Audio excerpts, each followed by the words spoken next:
Moments ago, Israel launched Operation Rising Lion, a targeted military operation to roll back the Iranian threat to Israel's very survival. This operation will continue for as many days as it takes to remove this threat. For decades, the tyrants of Tehran have brazenly, openly called for Israel's destruction. They've backed up their genocidal rhetoric with a program to develop nuclear weapons. In recent years, Iran has produced enough highly enriched uranium for 9 atom bombs. 9. In recent months, Iran has taken steps that it has never taken before, steps to weaponize this enriched uranium. And if not stopped, Iran could produce a nuclear weapon in a very short time. It could be a year, it could be within a few months, less than a year. This is a clear and present danger to Israel's very survival. 80 years ago, the Jewish people were the victims of a Holocaust perpetrated by the Nazi regime. Today, the Jewish state refuses to be a victim of a nuclear Holocaust perpetrated by the Iranian regime. Now, as Prime Minister, I've made it clear time and again, Israel will never allow those who call for our annihilation to develop the means to achieve that goal. Tonight, Israel backs those words with action. We struck at the heart of Iran's nuclear enrichment program. We struck at the heart of Iran's nuclear weaponization program. We targeted Iran's main enrichment facility in Natanz. We targeted Iran's leading nuclear scientists working on the Iranian bomb. We also struck at the heart of Iran's ballistic missile program. Last year, Iran fired 300 ballistic missiles at Israel. Each of these missiles carries a ton of explosives and threatens the lives of hundreds of people. Soon, those missiles could carry a nuclear payload, threatening the lives not of hundreds, but of millions. Iran is gearing up to produce 10,000 of those ballistic missiles within 3 years. Now just imagine 10,000 tons of TNT landing on a country the size of New Jersey. This is an intolerable threat. It too must be stopped. Iran is now working on what it calls the new plan to destroy Israel. You see, the old plan failed. Iran and its proxies tried to encircle Israel with a ring of fire and to attack us with the horrible attack of October 7th. But the people of Israel, the soldiers of Israel, rose like lions to defend our country.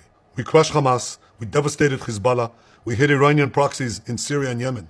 And when Iran directly attacked us twice last year, we struck back inside Iran itself.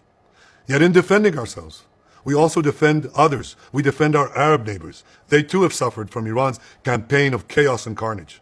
Our actions against Iran's proxy Hezbollah led to the establishment of a new government in Lebanon and the collapse of Assad's murderous regime in Syria. The peoples of those two countries now have a chance for a different future, a better future. So too do the brave people of Iran, and I have a message for them. Our fight is not with you. Our fight is with the brutal dictatorship that has oppressed you for 46 years. I believe that the day of your liberation is near. And when that happens, the great friendship between our two ancient peoples will flourish once again. I want to assure the civilized world, we will not let the world's most dangerous regime get the world's most dangerous weapons. And Iran plans to give those weapons, nuclear weapons, to its terrorist proxies. That would make the nightmare of nuclear terrorism all too real. The increasing range of Iran's ballistic missiles would bring that nuclear nightmare to the cities of Europe and eventually to America. Remember, Iran calls Israel the small Satan. It calls America the great Satan. And this is why for decades, it's led millions in the chants of death to Israel and death to America. Today, Israel is responding to those genocidal calls with action and with a call of our own. Long live Israel and long live America. Our action will help make the world a much safer place. I want to thank President Trump for his leadership in confronting Iran's nuclear weapons program. He has made clear time and again that Iran cannot have a nuclear enrichment program. Today, it is clear that Iran is just buying for time. It refuses to agree to this basic requirement of peaceful nations. That is why we have no choice but to act, and act now. The hardest decision any leader has to make is to thwart a danger before it is fully materialized. Nearly a century ago, facing the Nazis, a generation of leaders failed to act in time. They were paralyzed by the horrors of World War I. They were determined to avoid war at all costs, and they got the worst war ever. They adopted a policy of appeasement. They closed their eyes and ears to all the warning signs. That failure to act resulted in World War II, the deadliest war in history. It claimed the lives of 60 million, including 6 million Jews, a third of my people. After that war, the Jewish people and the Jewish state vowed, never again. Well, never again is now. Today, Israel has shown that we have learned the lessons of history. When enemies vow to destroy you, believe them. When enemies build weapons of mass death, stop them. As the Bible teaches us, when someone comes to kill you, rise and act first. This is exactly what Israel has done today. We have risen like lions to defend ourselves.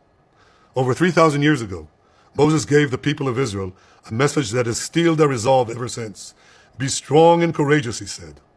Today, our strong and courageous soldiers and people stand together to defend ourselves against those who seek our destruction. And by defending ourselves, we defend many others, and we roll back a murderous tyranny. Generations from now, history will record that our generation stood its ground, acted in time, and secured our common future.